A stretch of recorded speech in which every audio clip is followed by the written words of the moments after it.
You may recall that during presidential Reconstruction, 1865 to 1867, President Abraham Lincoln and President Andrew Johnson focused Reconstruction efforts on readmitting the seceded states. The time period when Congress took over Reconstruction from the President, 1867 to 1877, is known as both Congressional Reconstruction and Radical Reconstruction.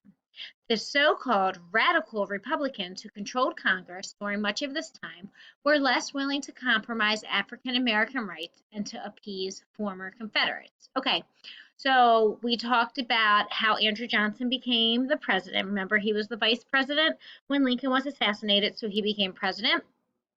Um, they were trying to get the southern states to come back into the northern states and become a union again.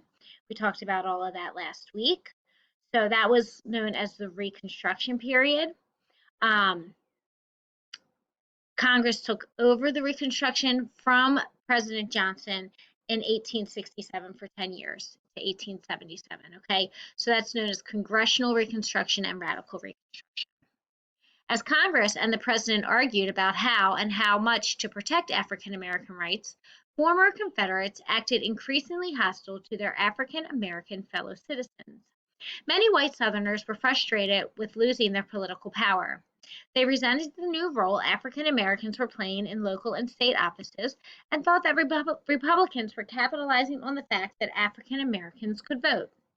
When the collapse of several businesses and banks sent the economy into a downward spiral known as the Panic of 1873, Northern attention was taken away from the plight of African Americans. As economic conditions worsened, living as a free African American became even more difficult. Okay, so we had talked about how the Southern states, the Confederate states, they weren't so happy about the African Americans being freed, right? Because they lost their laborers. Um, so they were kind of hostile to them or not very welcoming. Okay. Um, so with the collapse of the several businesses and banks, the economy, the money in the world basically took a nosedive and the value of things became less. Okay. Um, kind of that caused the focus of equal rights for African Americans to kind of lessen for a little while, and living as a free African American became more difficult. Okay, because there was no one really fighting for their freedom. Post-war violence. Some Southern whites used force and intimidation to prevent African Americans from exercising their rights. In 1866, a riot began in Memphis, Tennessee, after an argument between a group of African American former Union soldiers and a group of white city police. Mobs assaulted African American neighborhoods, wrecking businesses and burning homes, churches, and schools. 46 African Americans were killed. No one was tried for these crimes. Riots also broke out in New Orleans in 1866, a series of events that have come to be known as the New Orleans Massacre. The violence began as a group of 130 African American citizens marched in support of the Louisiana Constitutional Convention. The mayor of the city organized a mob of ex-Confederate soldiers to block the marchers from reaching the convention. The march continued, but when it reached the convention site, the mob and the police attacked the marchers. Unarmed African American citizens were shot and killed as they attempted to run for safety. The mob also entered the convention hall and fired at the delegates. The violence spread. At least 200 African American veterans of the Union Army were killed. Okay, so there were lots of riots, which means like fighting, but not like army fighting, like random people just starting fights in the streets, just violence everywhere. So these were the New Orleans massacres. 130 African Americans. They were marching in support of the Louisiana Constitutional Convention. Okay, so the mayor, he did not like that. He did not want them to march in favor of it. So he organized white Confederates to stop them from reaching that convention center. So when they got there, the unarmed African Americans, they were attacked. They were shot. They were killed. They tried to run for their safety, but it didn't matter. At least 200 people, 200 African Americans were killed that day. In response to this terrorism, the federal government reinstated military rule in Louisiana and removed the mayor from office. Northern anger over the New Orleans Massacre was an important factor in the Republican success in the congressional elections in 1866. The Klan gains power. During Reconstruction, secret organizations developed to harass, intimidate, and physically harm African Americans.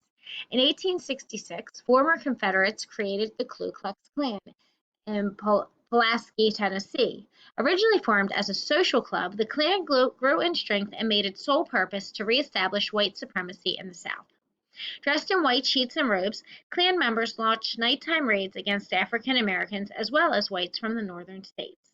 They attacked, whipped, and frequently killed their victims. Okay, so during this Reconstruction period, when the northern states are trying to reinstate the southern states and fighting for the equal rights of African Americans, remember we have the 13th, 14th, and 15th Constitution. Amendments to the Constitution that we talked about a couple weeks ago, making African American citizens, giving them the right to vote, kind of trying to make them more equal in society, have a more equal role. So the southern states, they still weren't happy about this. So some of these, and they wanted white supremacy. So white supremacy is like meaning that like the white is like powerful, the white people are powerful. So they would dress up in these robes and these sheets, and then they would attack black people. Not nice. The Klan grew, reaching its peak in the South from 1868 to 1870.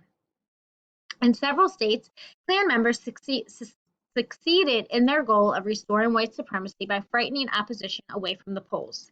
Beginning in 1870, the federal government launched efforts to suppress the Klan's activities and even sent federal troops to parts of South Carolina. But bringing Klan members to justice was a challenge. Federal prosecutors often faced a lack of funds as well as juries that were sympathetic to the Klan's goals. Okay, so the Klan kept getting bigger and bigger in the South. And in 1868 to 1870, that's when it was at its peak, or that was when there were the most of them. And they were successful in restoring white supremacy. Okay, so what happened is they would scare people away from the polls. So they would scare the African Americans away from voting. They would scare people who were going to vote against things that they believed in away from voting, so that then the people who believed the same way they did were the only people voting, so that then they would basically have their way. Okay, so but in 1870, the federal government was like, heck no, we've got to do something.